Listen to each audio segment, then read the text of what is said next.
Yep. What's going on, everybody? What's going on? What's going on? Welcome, man. Welcome to another episode of On the Grind Coach. You know that show where we give it to you raw, bring you some of the brightest minds in the industry of mindset and fitness.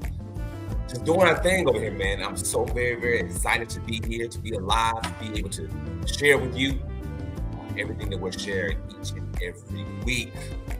Man, listen, let me tell y'all something. I hope y'all had an amazing week. I'm telling you, I did. I had an amazing week. Things is popping. Things are happening. And I am so thankful just to be alive in this season to bring you guys stuff, man. Tonight's no different. Tonight is no different. I'm so excited about tonight's show. Let me tell y'all something. Ladies and gentlemen, tonight we have the distinct pleasure to bring to you a gentleman that is simply amazing. I'm telling y'all, we have the distinct honor of welcoming a true testament to the power of resilience and transformation. When I tell you about this man here, y'all better go get your pens and your pads and be ready. Because this gentleman I'm bringing on here tonight, he was born and raised in St. Louis, Missouri. This gentleman has faced a profound challenges early on in his life, including the loss of his father at the age of 16, and also a near fatal encounter during a drug deal gone bad. Let me tell you something, these pivotal moments, they ignited something. They ignited a journey of profound change in this gentleman. And he was inspired by a PBS broadcast featuring a motivational speaker, y'all know the man, Les Brown, and guided by his uncle, a pastor and a mentor, this gentleman redirected his path towards purpose and empowerment. I'm telling you, bad, y'all. April of 1993, he delivered his first sermon and a motivational speech, marking the beginning of a remarkable career spanning over 3 decades. 3 decades, y'all. That's a long time to be doing something that you love and finding purpose in. Let me tell you, with more than 5,000 speeches and sermons under his belt, James has inspired millions of people across the United States. And he ain't stopping there. He ain't finished. He's the founder and the principal of High Pursuit, and he has redefined success for countless individuals and organizations all over the world, offering transformative services such as sales training, business coaching, and innovative workshops. This gentleman is known as Mr. Super Fantastic for his infectious optimism and energy. This man has mobilized tens of thousands in the direct sales. We're going to talk about that tonight. Direct sales industry and network marketing, achieving top-tier success in the industry. Bad, y'all. I told you bad. His life mission is to help others unlock their potential and achieve extraordinary results. So with that being said, y'all, I want to welcome to the show my friend, my business partner, my confidant, one of my mentors in the game, Mr. James Dickerson, Mr. Super Fantastic. What up, what? Hey, man. What's going on? Is my mic on? I can hear you loud and clear. I can see you loud. I can see you looking smooth over there. I see you got your grays in, looking smooth as always. Yes, sir. We got it hooked up. Yes, man. How you doing? Super fantastic, brother. We finally got this together. We got it together. We've been talking about this for a while, actually. Oh, yeah. We've been talking about it for some years, actually. We've been talking about making some stuff happen. You know, so to be able to see everything come to pass and see it to come to fruition, brother, it's good. It's good. Yes, sir. Now, listen, I know you. I talked about you. I gave a brief synopsis of you. Me and you have talked over the years. go ahead, man, and just give the people an overview. Who was James Dickerson? Well, I mean, like you said, you did a good job of it, bro. My favorite part of being um, alive is being a dad. So I love being dad to my kids, and uh, you know, I'm glad to be here, man. I'm an eternal optimist. Um, I care about love, peace, beauty, harmony, generosity, prosperity to all mankind. And this is what I live to experience and share with other people. If something doesn't gel with those things, I'm not interested. That's where I am now at this point in life. It's been a long journey to get to a place of, um, uh, I guess, in internal settlement where you know um, I know exactly who I am, why I'm here, and not a dude that's out here looking for purpose. No matter what the circumstances are, I always know who I am and why I'm here.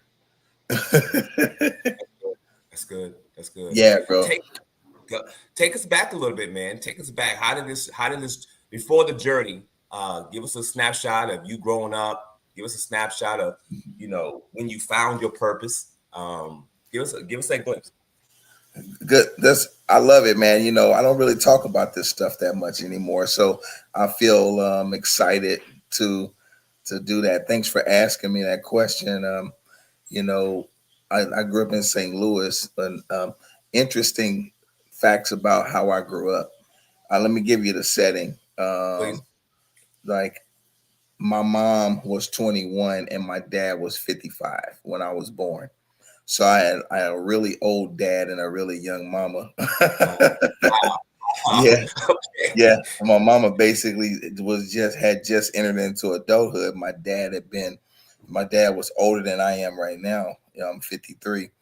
But what's really cool about that is, growing up with a seasoned man really gave my brother and I a chance to live with a level of wisdom deposits that Right. a lot of guys that I grew up with didn't get from their fathers or the men in their lives. So my dad had to be that guy in a lot of guys' lives. I got a chance to see a man, so um, crossing into manhood gave me a better shot at being a man. My dad was born in 1916, Wow. so when he was born, his father was already 56 years old. So my dad's dad was born in 1860, and he was born into slavery. So I'm kind of an anomaly of a human being. I'm a man who's walking the earth today, whose actual paternal grandfather was born into slavery. Yeah, Wow. yeah. Wow. Because my grandfather had my daddy at 56 and my dad had me at 55. Hey, generations. Wow. Wow. Yeah, bro. Yeah. That's good.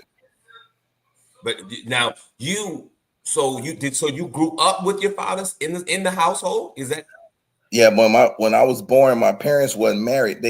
They actually got married when I was about 10 years old. okay? Okay, Yeah, and so I got a chance to experience that too. gotcha. And then once they got married, then we had dad in the house full time. Okay, okay. Because Yeah, bro, I he didn't meet only my father, man. I didn't meet my uh father until I was in my 30s. wow. Yeah, man. I didn't meet my biological father, man. I was in my 30s. I grew up in a household where I had a stepfather, but I actually didn't meet my biological father until I was in my 30s. Yeah. Wow, bro. So to be able to hear your story and to be able to grow up in that environment, like you talked about, Yeah. with the man that's in his 50s and his your grandfather was in his 50s, you know what I'm saying? So Yeah. did you ever get a chance to meet you never got a chance to meet your grandfather then, if I'm assuming? No, man, he lived a long life too. Yeah, My that's my right. You never he lived a long life though. Like he okay. lived to 103 years old. Wow. And yeah, 103. But because he was born in 1860, my grandfather died in 1963, and I was born, like 8 years later. Yeah, right. Wow, wow, Yeah, wow. man. Yeah. Yeah, that's It's a powerful. very, very interesting dynamic to have a father who was raised by people who tasted slavery. Right. Um, and that gave me a unique perspective. When my dad came to St. Louis, he knew how to shoot craps and sharecrop. So he didn't want to do no more sharecropping. So he found a way to shoot craps, and he won a car in a dice game. Eventually, turning that car into a cab, and he got into the taxi business, Wow. and that's and he ended up opening a gas station and several rental properties, and he had a confectionery. He had a lot of businesses. The unique thing about that is that he was totally illiterate, even though he had all these businesses. I like to share that about my father because one of my fondest memories of my dad happened when I was sitting in one of his cabs, and he was standing on the sidewalk talking to a guy. And he says to this guy, he says, "Chuck, I give you my word. You got my word on that, Chuck. You hear me?" And Chris, this guy, Chuck, was so overwhelmed that my father gave him his word that he literally, his eyes welled with tears, and he was passionately shaking his hand saying, "Thank you, LJ. Thank you. That's what I need." The man cried gratitude tears because my dad gave him his word. Wow. And I was about 9 or so years old. I didn't fully understand that, but it made me, think very deeply about what does that mean. And I began to study him as he walked around the car that day and was getting in. I looked at that man, and he turned and looked at me and pointed to me and pounded on his chest. And then he pointed back at me like this. And I knew that whatever that "give you my word" meant, that man was now pointing at me, and he Word. patted on his chest and telling me, "I got you too." You Wow. see? And Wow. later on, as I became an adult crossing over, I got a chance to be a benefactor of that. And what I found out was that my dad didn't wasn't able to read the ABCs. He was able to read people, and he knew intuitively how to make every person feel like the single most important thing in the world when they was in his presence. And that's the legacy that he gave to me and my brother, in that I was able to enter into adulthood with these tools for of how knowing how to treat people and how to develop relationships. He taught us that we live in a world of favors. So here's a guy that all he had was his word and his handshake, and he couldn't read no contracts or write anything down, but he did what he said he was going to do, and people trusted him. And and when people didn't do what they said they was going to do, he knew how to handle them. Wow. Wow. That's good. That's good. Yeah, man. That's So I'm LJ Dickerson's son. I'm also Geraldine Dickerson's son, and I went to the high school my mama went to, and she went there a little longer than me because I dropped out of it. And okay. on my best day, brother, I'm just a high school dropout who went on and got my GED, Right. but I What never, grade did you you drop know. out? What grade?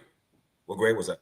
So I had just entered into 11th grade, and I Got and it. I quit. Okay. Yeah. Okay. So Yeah, I was take like 16. about 16. So take us through that. Take us through your childhood. Take us through. So what after you dropped out? Walk us through that little process. So before Well, I dropped you out. found your purpose. What happened was my dad died that year. So he died on Valentine's Day, 1988.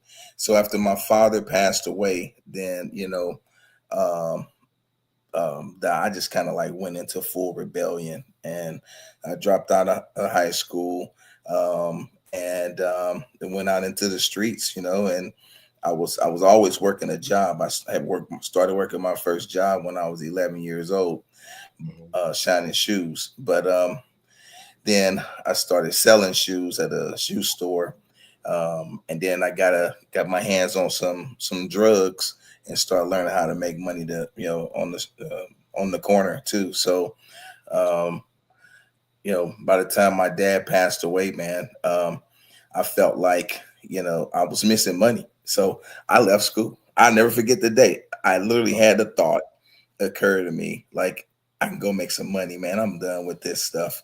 Let me go get this GED. And I Right. literally got up and grabbed my stuff and walked out of the school. And I walked past a security guard named Buckus at Sumner High School. And he was like, "Where you think you going?" I said, "I'm up." He was like, "You finna go on and quit it, huh?" I said, "Yeah." He was like, "Good luck, man." And then he got out of my way and let me walk out the door. That was Never it. went back.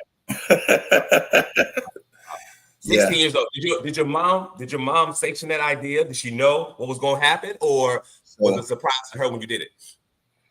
yeah, it was she was surprised because I wasn't like I was kind of, I got in trouble a lot, but I didn't have like bad grades or problems with academics. So it was like I was a guy that could have made it, and I could have been in the honor roll every month. I could have went off to traveled the collegiate route and Right. easily done that. So I never had problems scholastically. My problems had more to do with, you know, internally and dealing with anger issues and stuff like that. So, you know, that's how it went, man. She was Yeah. disappointed, but I told her I was getting my GED, and I immediately did. So she was happy about that. Right. Yeah, You and you then you talked on something. You was talking about you dealt with the anger issues. Did you ever get therapy at a young age, or was that just something you just had to deal with?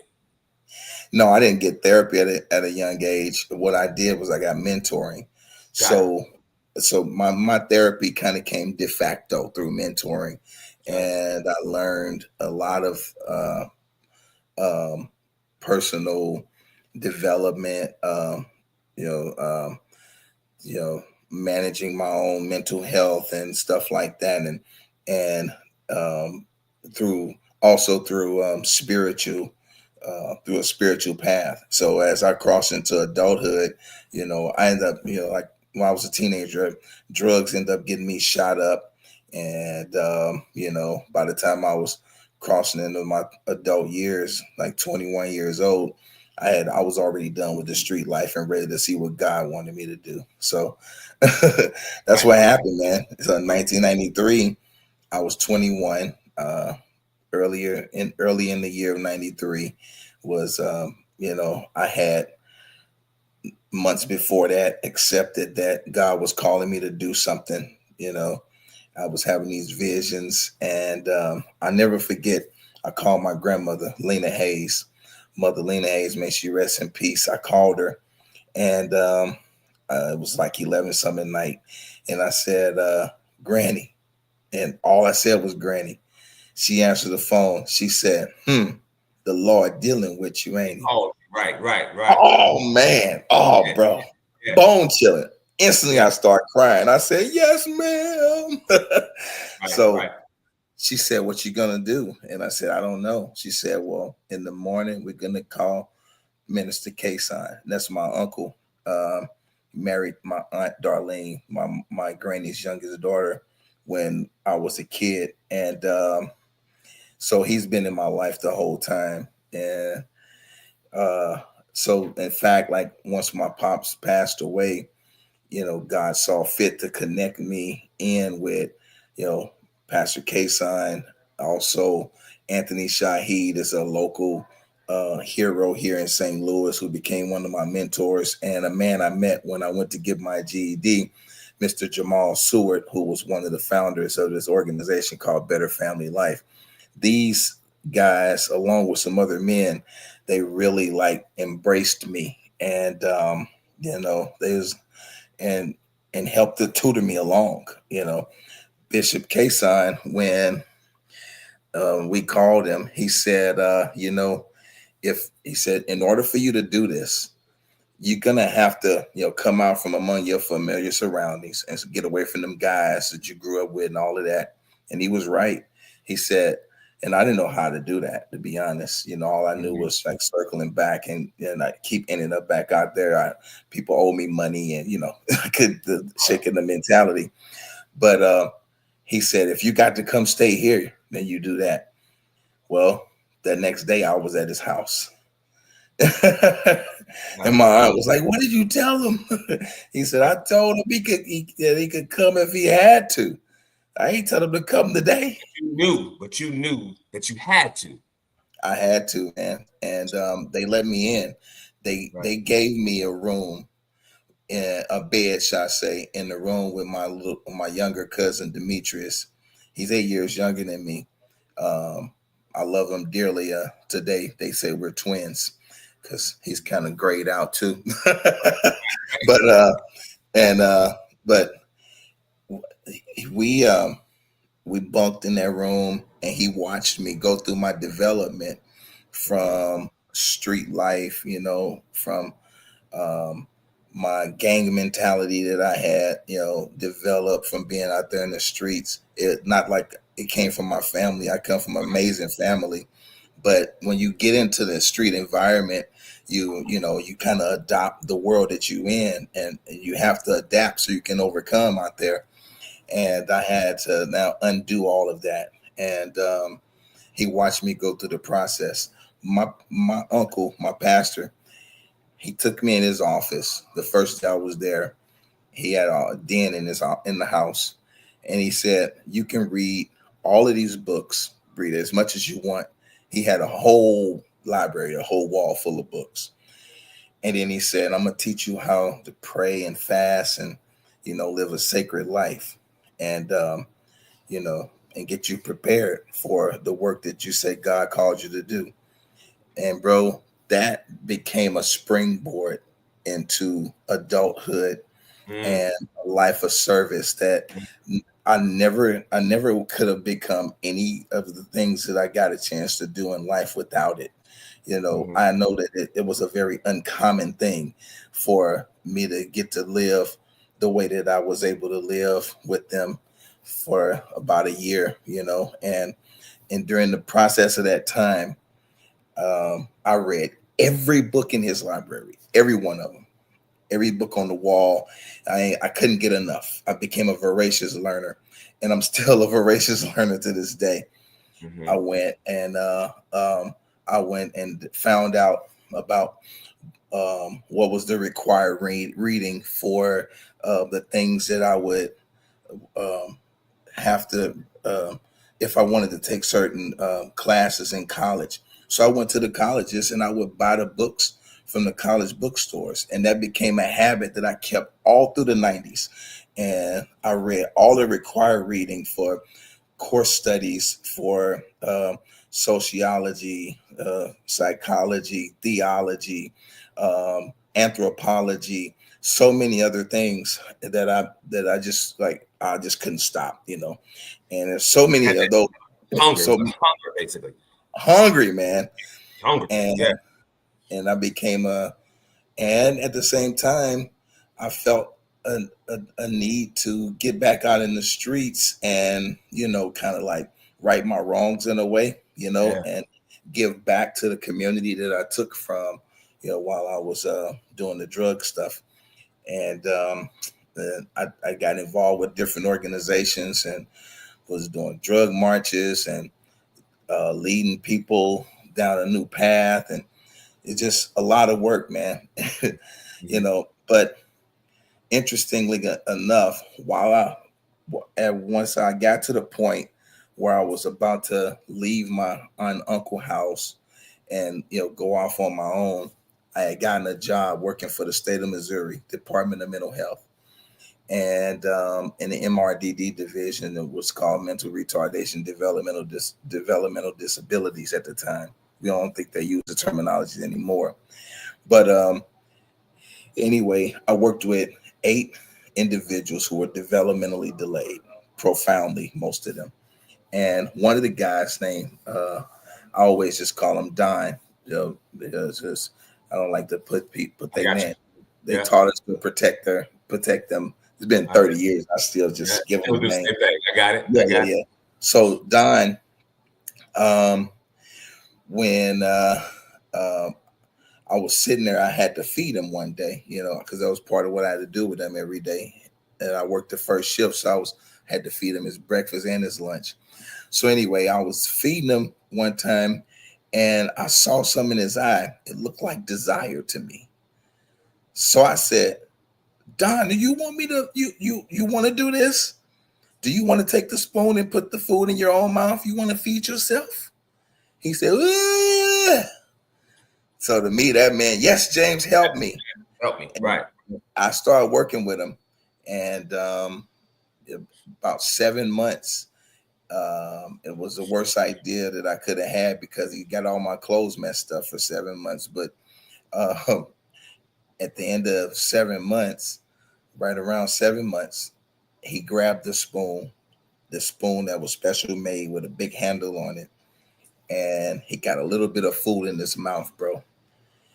And this, I helped him do against the better judgment of the professional staff who told me that I was going to set him up for failure.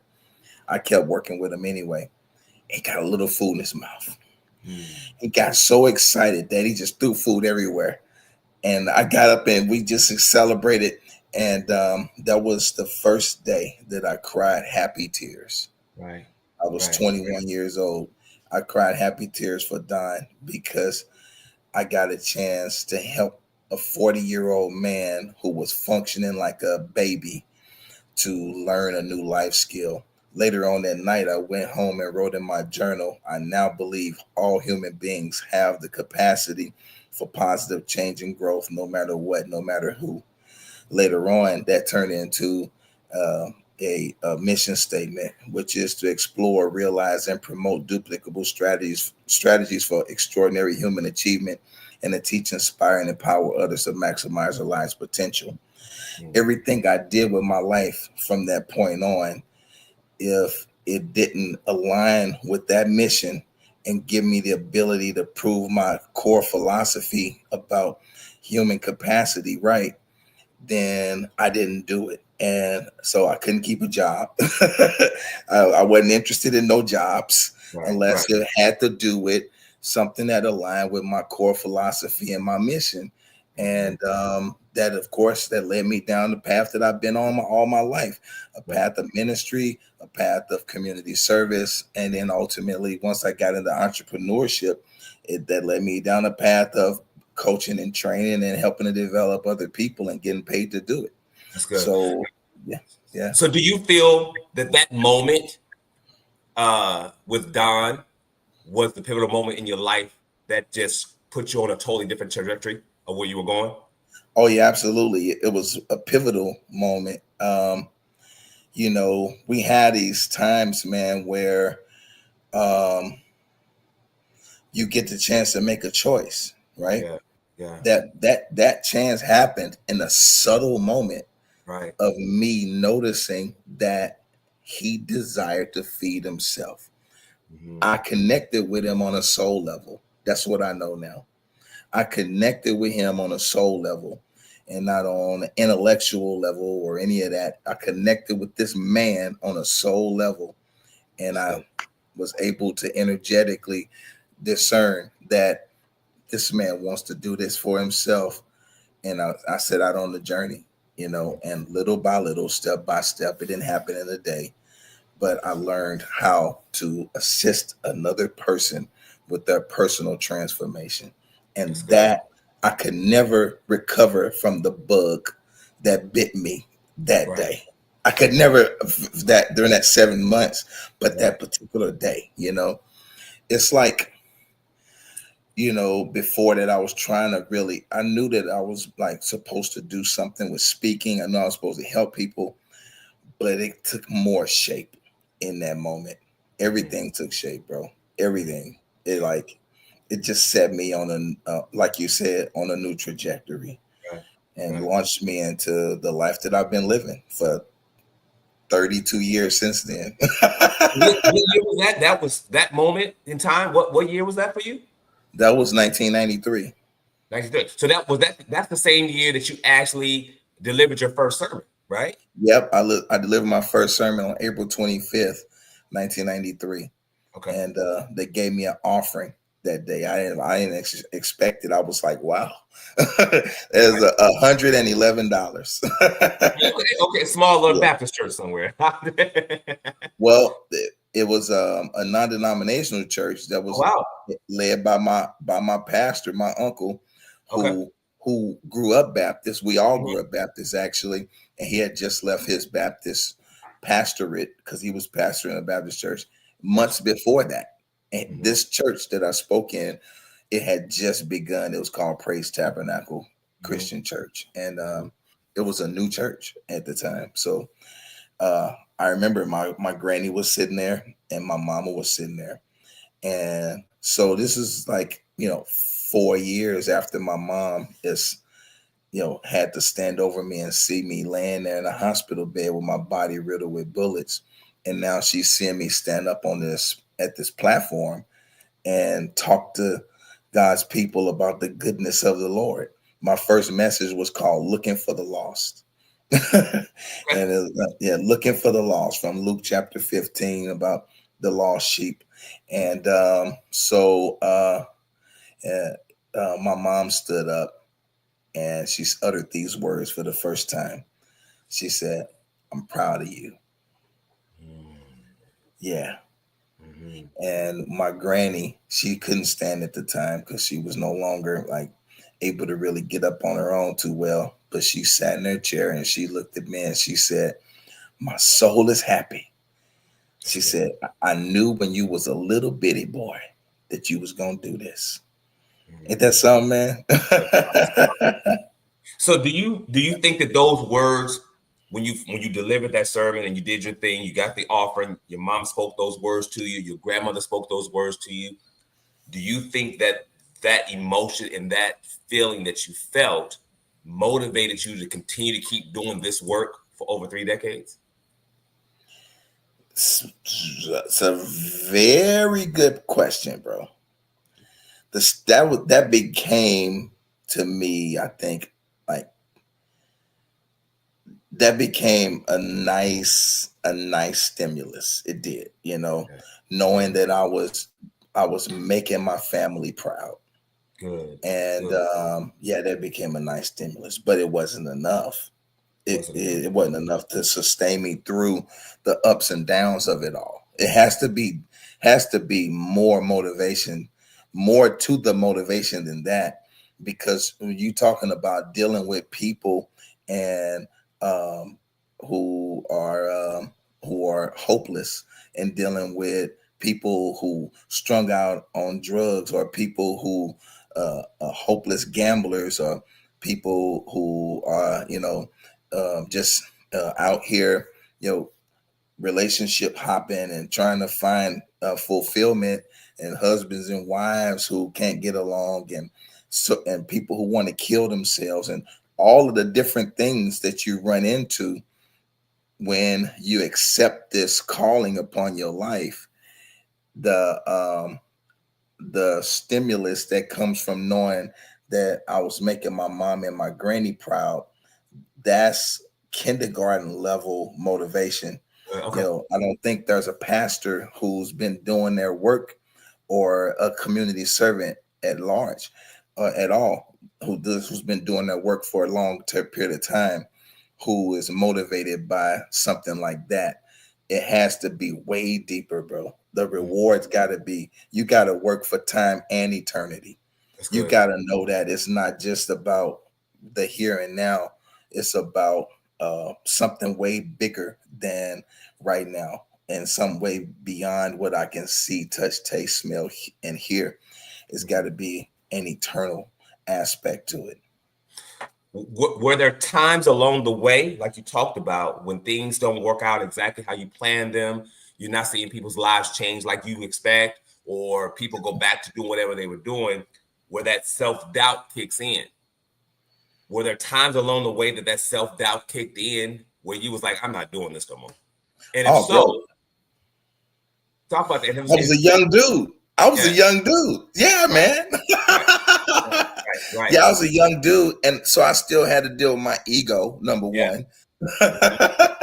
Yeah. So Yeah. I still had to deal with my ego, and I still wanted to be somebody. Art Williams, the founder of A.L. Williams, which became I'm still listening. Primerica. Yeah. Art says, I wanted to be somebody so bad it just burned my butt. I felt like Art, bro. I wanted to be somebody so bad, right? And you dealing with the emotions and the lack of commitment of other human beings and so on and so forth. Yeah, the letdowns, all of that can be quite ego crushing when you think you're really good at what you're doing. Sure. Yes, Absolutely. sir. So how did you knowing when that self-doubt kicks in? Because I know sometimes, man, we think we're in our purpose, and you talked about this thing. You say you're no longer chasing the purpose because you already realize that you're actually walking in the very thing you're supposed to be walking in. Yeah, So yeah. many people out here still trying to discover what it is, but you've already identified what your purpose is and what you're supposed to do. So when that self-doubt kicks in, how do you overcome that self-doubt to keep you going because you know you're walking in your purpose? What does that look like? It's a good question. So here it is. So on the spirit, it's not just about the work. It's about the spiritual journey. Gotcha. So the work is part of at the expression, Yeah. but the spiritual journey ain't the work. The Yeah. spiritual journey is the deep work. And so the deep work ain't the work that I'm doing for other people per se. The deeper work is the work that has to happen within me. So then my daily practices had to get me to a place. This is why we have to pray, we have to meditate, we have to fellowship with others, we have to do these acts of service, and we have to do these studies and so on and so forth, right? All of these spiritual practices, the giving, all of that helps to evolve us to um, um, a, a higher height, a deeper depth, and a closer walk, as I've heard somebody else put it before. Um, so what happens is you start off in this journey of life and you go from to me to by me. Basically, life is happening to me. Everything's happening to me. I'm a Right. victim, Right. right? Yeah. It's Yeah. happening. It's happening to me. This is happening to me. This is happening to I me. mean, yeah. Yeah. Yeah. Yeah. Right. Why me? Why me? And Yeah. then you move into by me, right? Whereas now you done learn how to pray. Mm-hmm. You learn how to do some meditating and how to manifest things. Now that you're becoming a manifester, now life is not happening to me, it's Mm-hmm. happening by me, and I get to be a participant with God.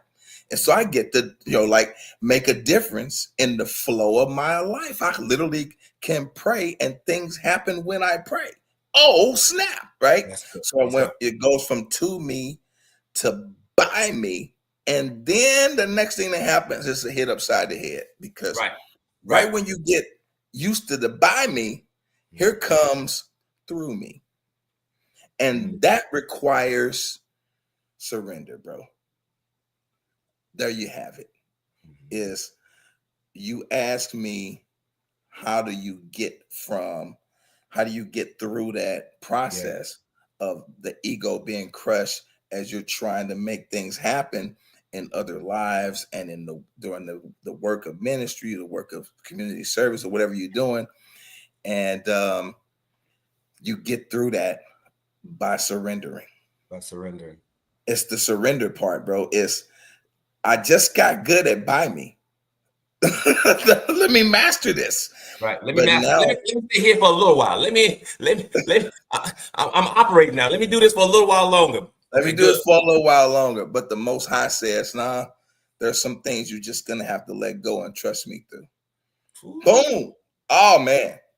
Sheesh.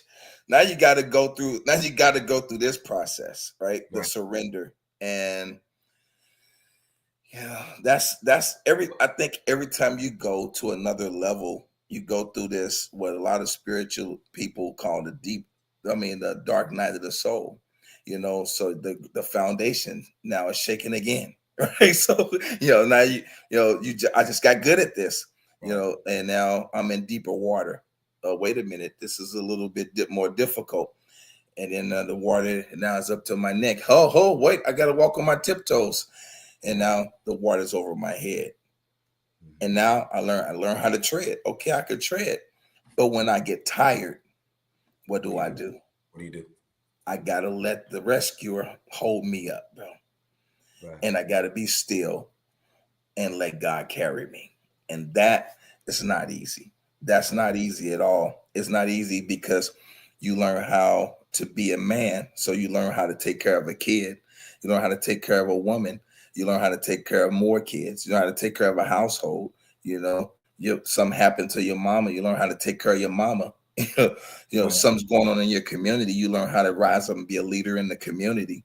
Something's happening at your job. You learn how to handle and solve problems at the job.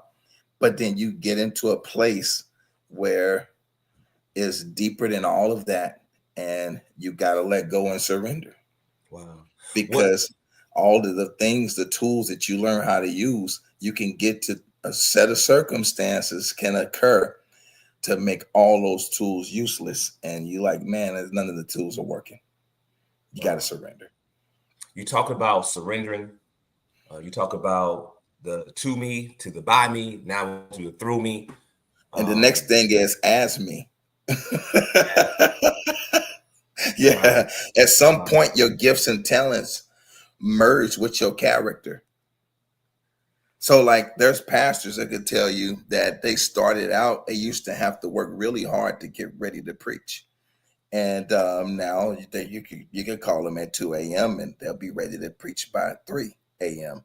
because the preparation for a sermon Mhm. is not the same when you've done it for a while and you've surrendered and you've allowed it to saturate you, and eventually you become the sermon, right? So you become the work.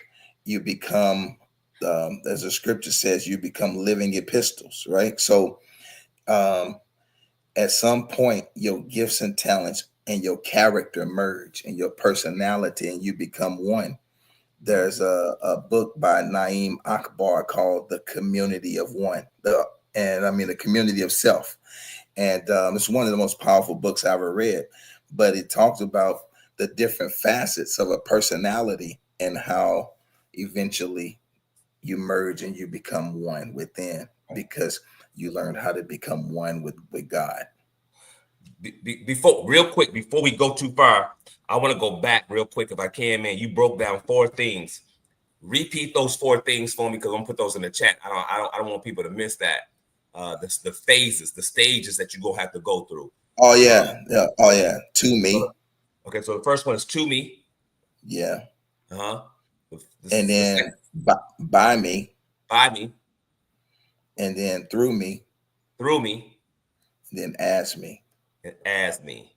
Yeah, As and I me. That's think powerful. ultimately, that's what the Most High wants of you, is to experience life through you as you, Right. and to do this work as you, right? So, like Moses, um, yeah, at the burning bush, and God says to Moses, don't worry about it. I made you a god to Pharaoh. Like what?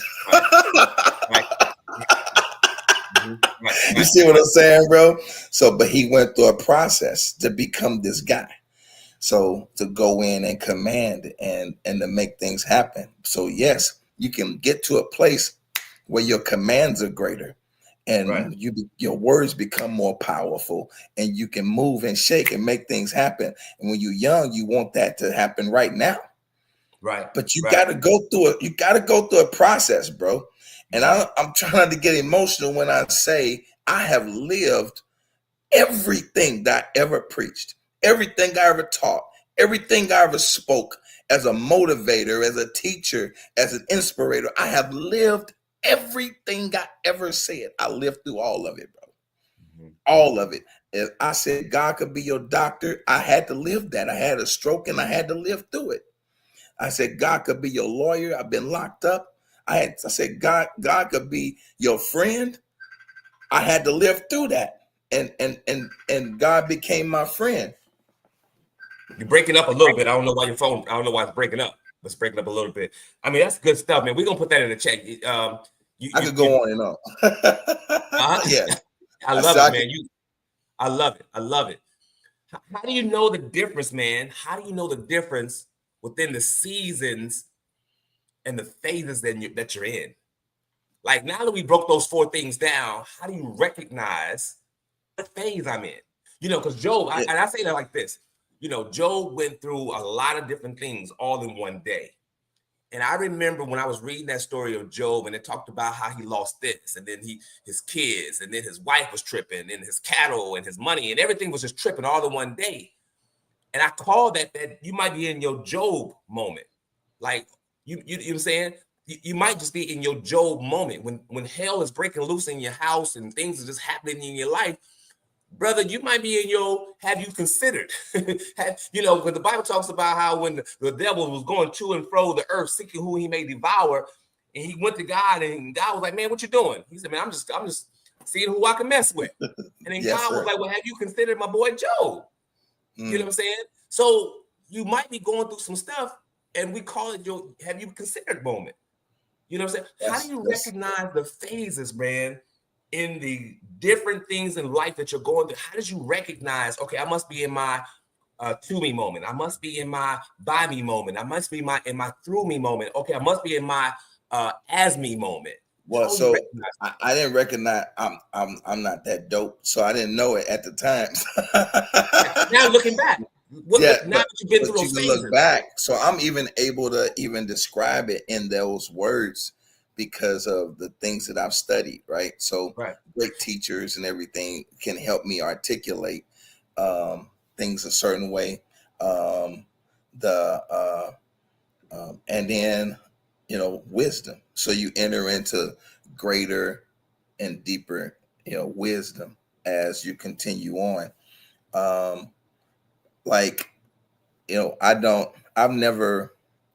I've never like been in the mode of recalibration and said, okay, now I'm going to go into recalibration, or, hey, what I'm doing right now is I'm recalibrating. While I was in it, I was like, what the heck's going on? Right. So, but as the maturing, here's the word, as the maturing occurs, you start to learn how to go through seasons better. You start to realize that, okay, everything's happening for a reason. You start to realize, instead of me asking why me, now that I've learned how to ask better questions. That's good. So that the seasons don't have to be so harsh. So instead of me asking like why me, the better question, is what am I supposed to be doing right now? Right. So, and what am I supposed to be learning right now? And things like that. If people are falling off, I know at this point and at the stage of wisdom and maturity, that if people are falling off, it's because I'm evolving into another place. If things are moving funny, it's because I'm manifesting the things that I really want and prefer to have in my life. So there's this set of circumstances that has to occur, and all of these players have to participate to align and make everything that I'm praying for, wishing and hoping and visioning for myself, all of those things are occurring to put me into place. So as I learn how to hold on to my faith and to keep my vision singular, I realize that these things have to happen in order to get me where I want to go. People want paradigm shifts to occur, and they should, but they don't know that that's what they want to occur. So they're like the fly pounding against the window, right? So the fly is trying to get out of the window. We've all observed it. We watch the fly because the fly can see that's out. That looks familiar. That looks like freedom. Let me get out of here. You watch him. Then the fly starts to go faster. And then Harder. the fly goes out into the room and then comes back and hits it harder. Boom! I've seen him do it. Right. Right. So he tries faster, he tries harder, but he doesn't not try is another way, Right. another route. He keeps thinking that this is the way, and then doing it, working harder at the same thing is the way. And that's what we think. And you're God. You're in the situation, outside of his situation, looking at him, and you're saying, hey, this window can't open, but this one can over here. So you go open another window, and now you're trying to save his life. You're trying to shoo him over there and guide him. That's the turbulence of life, guiding us and moving us in the direction, you see? So then the fly now is fighting you back because he doesn't know. He think you're trying to kill him. And you're like, yo, man, I am going to kill you because you're not in the right place. You don't belong in here. Right. But you got a chance to make it if you just pivot. So I've seen a fly sit down and then kind of analyze. Yeah, bro, and pivot. Yeah. 45 degrees. And then I'm able to get them out the window. That's what we got to do. That's the practices, is that when the turbulence of life is happening, despite the conflicting circumstances that are ambiguous, that are contradictory to your essential self-affirmation, that are contradictory to your calling, contradictory to what you know about yourself, and all of this stuff, in spite of all of that, you got to sit down and breathe and make a pivot. Not go outside across the world and find yourself somewhere else. No, right here where I am in the same room, the way is here. If I sit down and look at things differently from another angle, that's the quantum leap. That's the life change. That's the quantum shift. That's the sitting there and in a solemn moment with Don, seeing that, oh snap, he wants to do this. You see what I'm saying, bro? There's a couple things I want to paradigm shift. Absolutely. You use words like this. You use manifestation. You use manifest. You use paradigm shift. You use quantum leap. These are all words that we hear when we're talking about in the metaphysics type spaces, right? The law of attraction. You hear those types of words in that. How have you bridged your belief system? And maybe you haven't. Talk to me. Have you? Here we go. How have you been able to bridge that belief system manifestation with your spiritual, what we grew up in the church believing? How does those two things? It's a good question, and I'm overly prepared to answer it. So let's do it. All right, so it's kind of disruptive. My thoughts, the way I see things is disruptive to religiosity because I'm not religious anymore. So I don't need religion. I think religion is like kindergarten level spirituality. And so you kind of need it to get going. And, but eventually you kind of grow out of it, right? And then you need something else. That's how it is. So for me, studying so many different things, I realize it's all the same. They're all saying the same thing. So if somebody's saying, things happen when you pray, right? And then somebody else is saying you can manifest the life of your dreams. They're saying the same thing.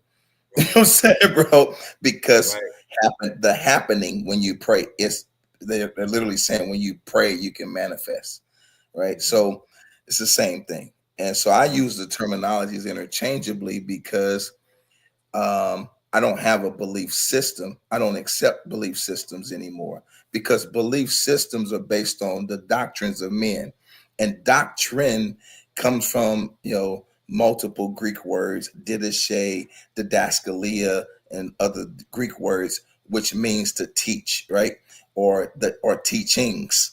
And so it's a set of teachings or something that comes down from a teacher. So I don't need Spurgeon or any of these guys anymore to tell me how to see the Christ or how to see myself in relation to the Christ. I don't need these guys to tell me that anymore because I get to live it. Right. So my mind is open to everything and attached to nothing. And it's the Ooh, most that's good. beautiful. Wait, break that thing. Wait, don't go so fast. Like, what you say now? My mind is attached to. Say it again. My mind is open to everything and attached to nothing. Open to And everything. that's a Attached to scary nothing. thing for a religious leader because Yeah. a religious leader needs doctrine to tell him what to think and how to think. I don't need that because I know that I am not my thoughts. I am having thoughts. And I get to pull back from my thoughts and observe them and choose them like words scrolling across the screen. And I could say that's interesting that tried to that tried to Right. stick around, but I question my thoughts because I live in a space that's higher than my thoughts. And so, you know, that keeps my mind open to everything, and I get to sift through stuff and I question it and I ask it. And but I know what's important now. It's not like I'm trying to figure out what's important. What's unimportant is doctrine. What is important is love. What is important is peace and beauty and harmony, generosity, prosperity, you know, long suffering. These things are very important. Mhm. Hope and faith. These things are important. They have nothing to do with the doctrines of men. You don't need the doctrines of men to grant you a belief system in order for you to understand these things. You get more connected into the flow of the what we call the fruit of the spirit and the gifts of the spirit when you when you like take the doctrines of men and push them away. Again, that's another dark night of the soul process you got to go through, and or not. So Right. I'm not anti anything either. So I'm not like anti doctrine, anti religion, anti anything. I embrace it all because I understand that without the Baptist church or the Methodist church or the Church of God in Christ, Episcopalian or what have you, the a lot of systems that undergird the culture would fall. These are the people that feed the hungry, that clothe the naked, that visit the imprisoned. So they're doing amazing things through the religions and the things that the religions tell them that they should do as acts of service. And I think all of it is very beautiful.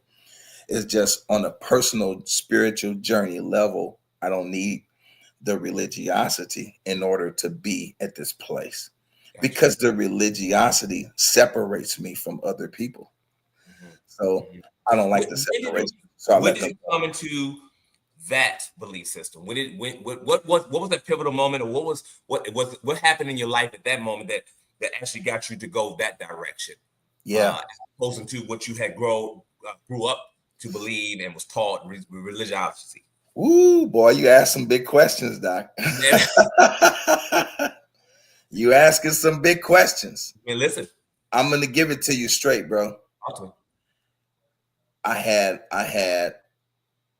I was flying high for a long time, financially and everything, and had my family going and all of this, and and living in my dream house and all that. And then I lost all the stuff. And bro, I'm sitting in the airport and trying to use my tools to feel good. And when I say sitting in the airport, it's not because I was taking a flight. I'm sitting in the airport because I didn't have nowhere else to go. Well, So I got suited up and bring a suitcase with me to the airport so that I could look like I'm traveling. But look like a traveling story. but I had to spend the night there, you see. Right. So sitting there with no car, nowhere to go, and no way to get there. I'm feeling very low this day, very, very low. And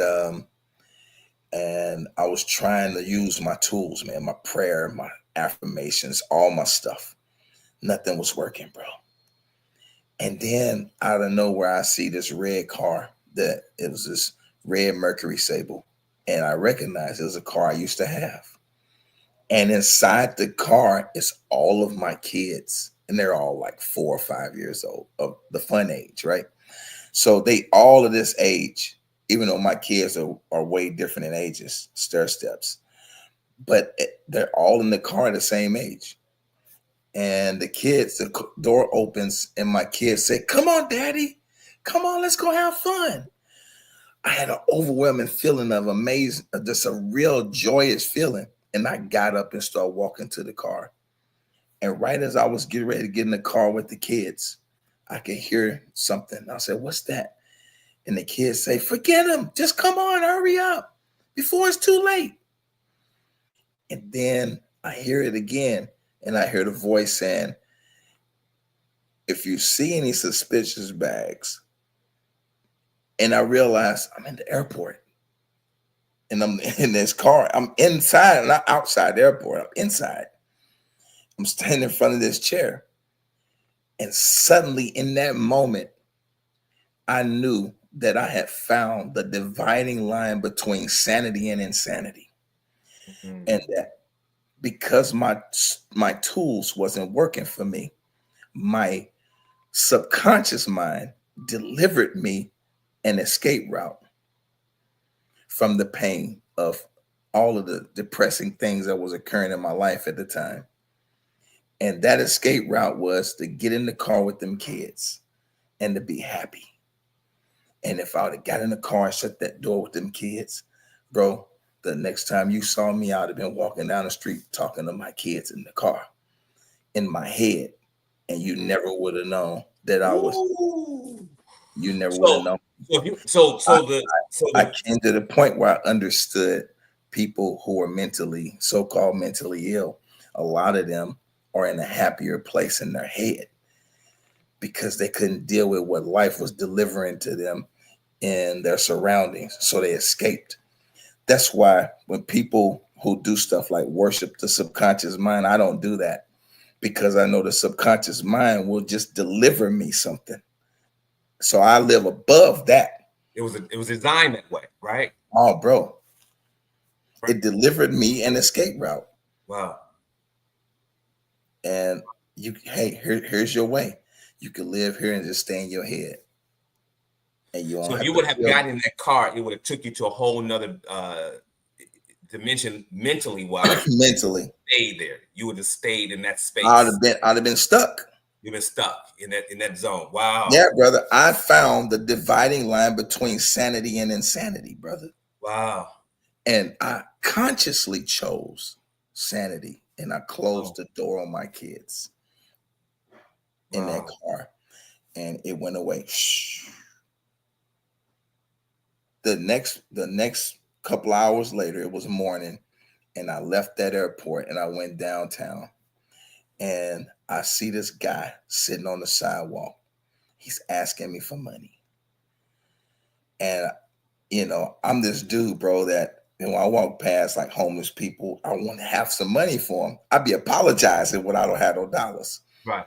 So I'm in the same position as him though, but I don't make me look like it. Right.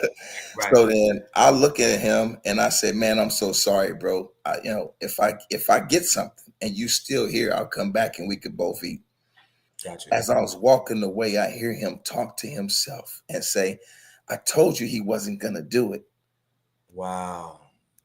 And I instantly felt him. I understood him, bro, You because understood what he was. Woo. I understood him. Right. So I walked about a block up the street, bro, and there was a $20 bill, crispy, brand new $20 bill on the sidewalk. I picked it up and I ran and drug my suitcase back up the street. And I just frantically just ran up to the bro and said, "Bro, look what God gave us. Look what God gave us. Let's go eat." And the dude got up and he was like, "You came back." I said, "I told you, man, come on." And it was a bread company right there, Panera Bread. And went in there and we ate. And, you know, before a week was up, brother, everything was back. Wow. I had Wow. thousands of dollars.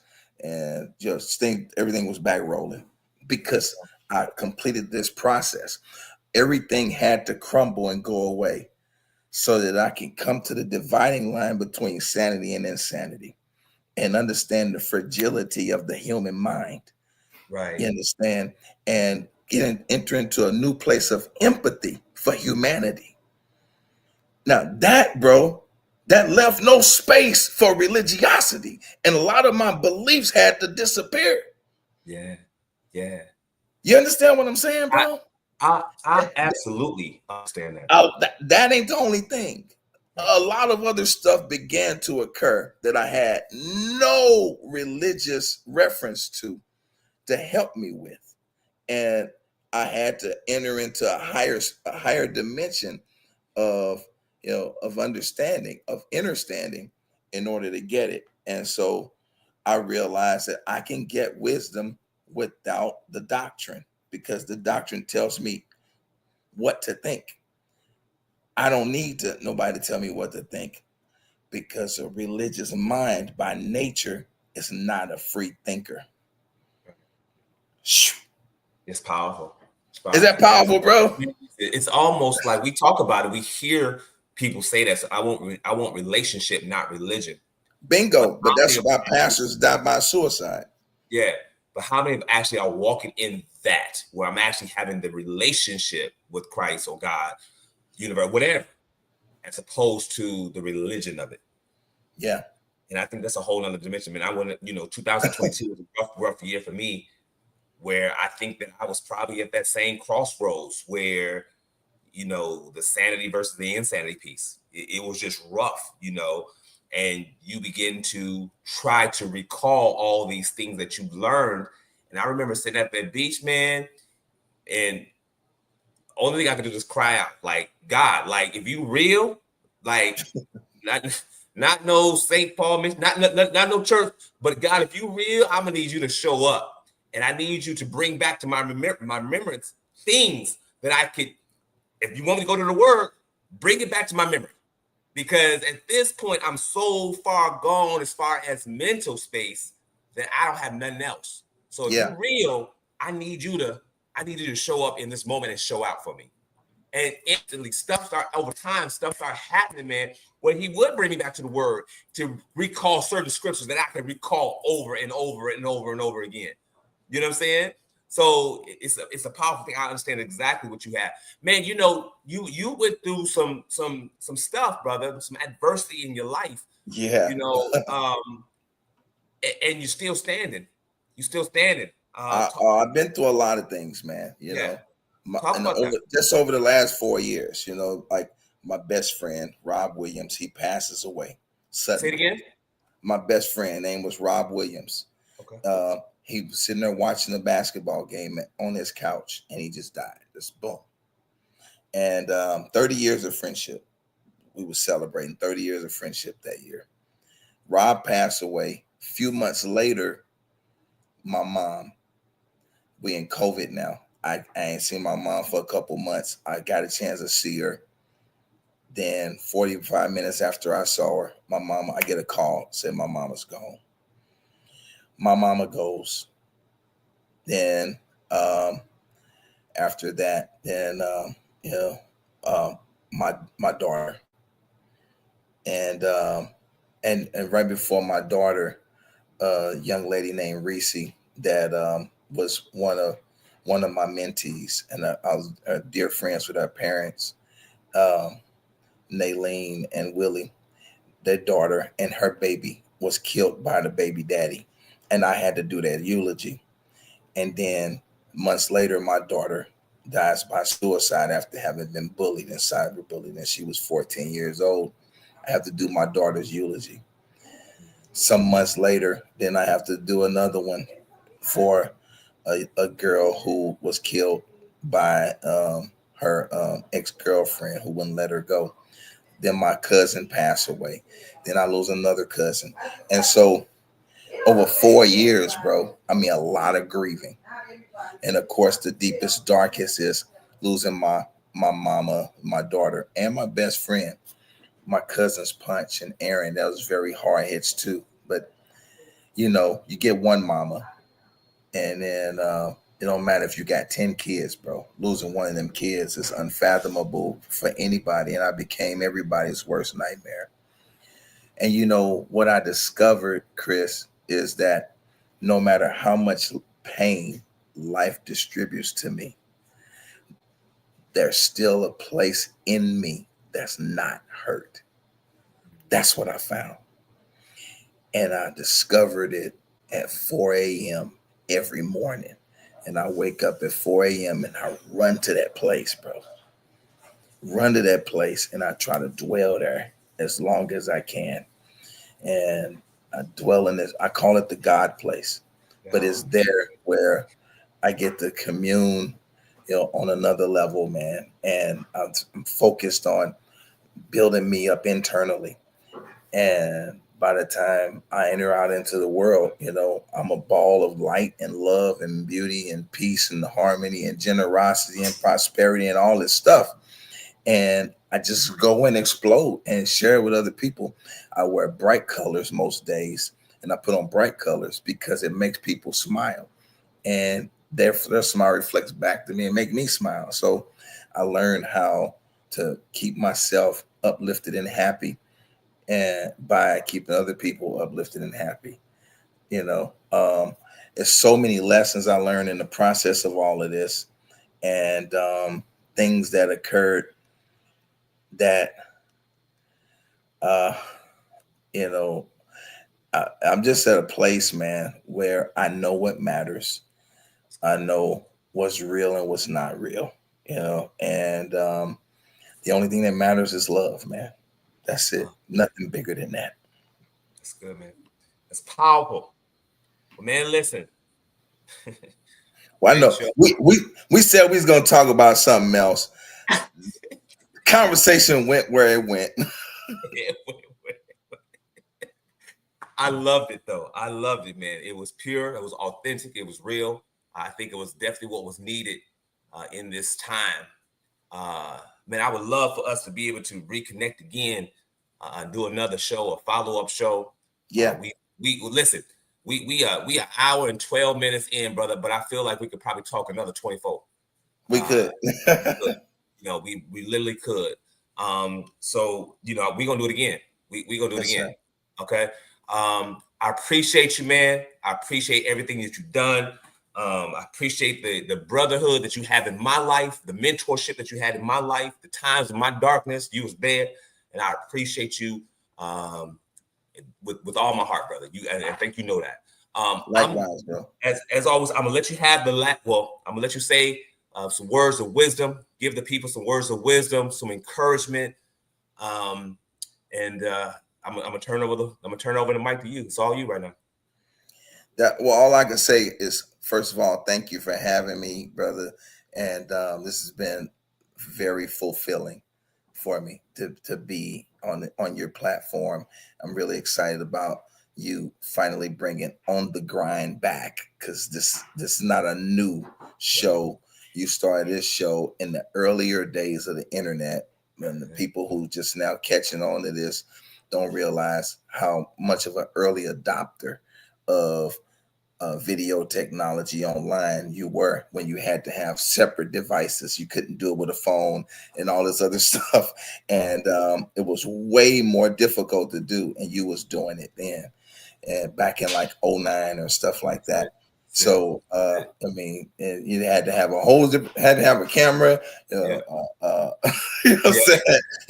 You wasn't doing nothing with the phone but talking on it. You know what I'm saying?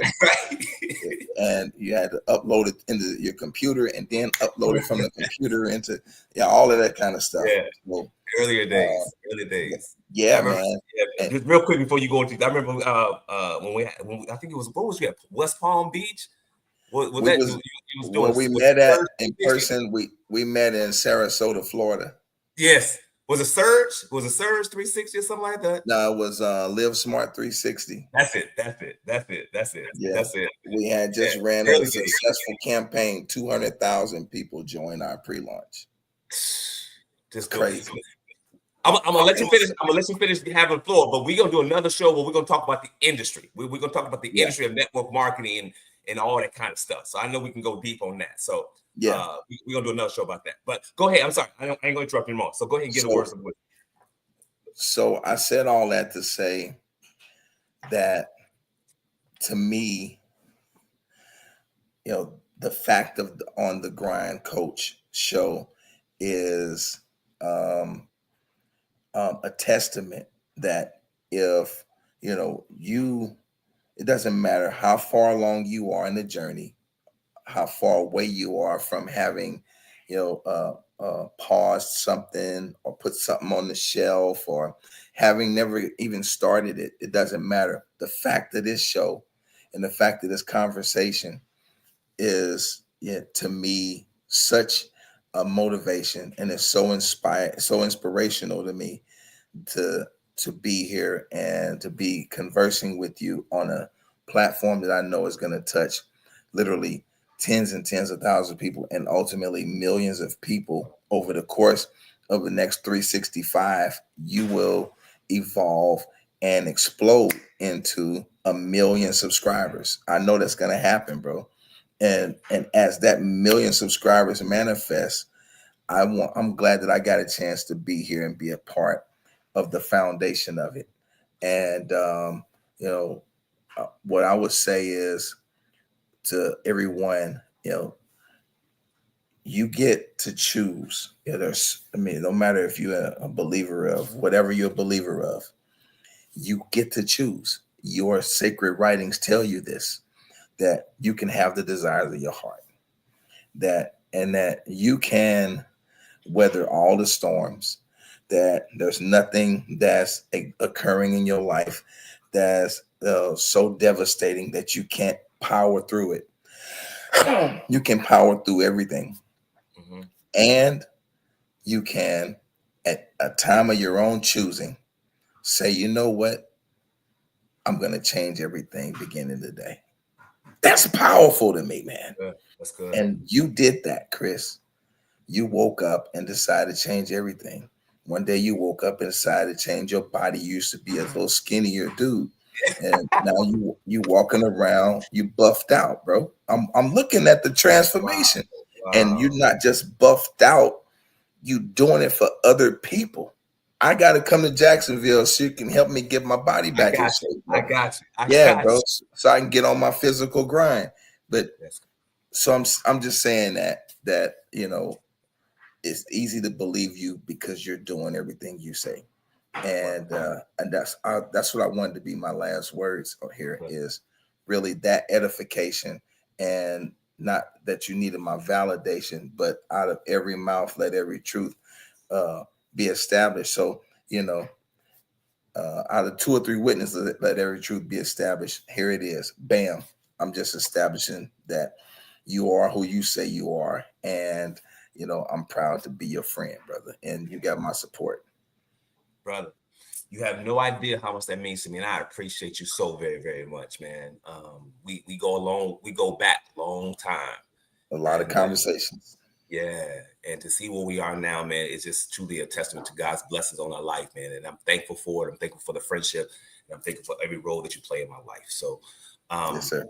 Thank you for tonight, man. You did your thing as always, as I knew you would. Just come bringing it authentic. And if there's anything I can do for you in any way, shape, or form, man, I'm just a phone call away. Yes, sir. All right. Yes, sir. All right, brother. You be blessed, and we'll talk soon. All right, you too, brother. Ladies and gentlemen, I told you. It's an absolutely amazing time, space.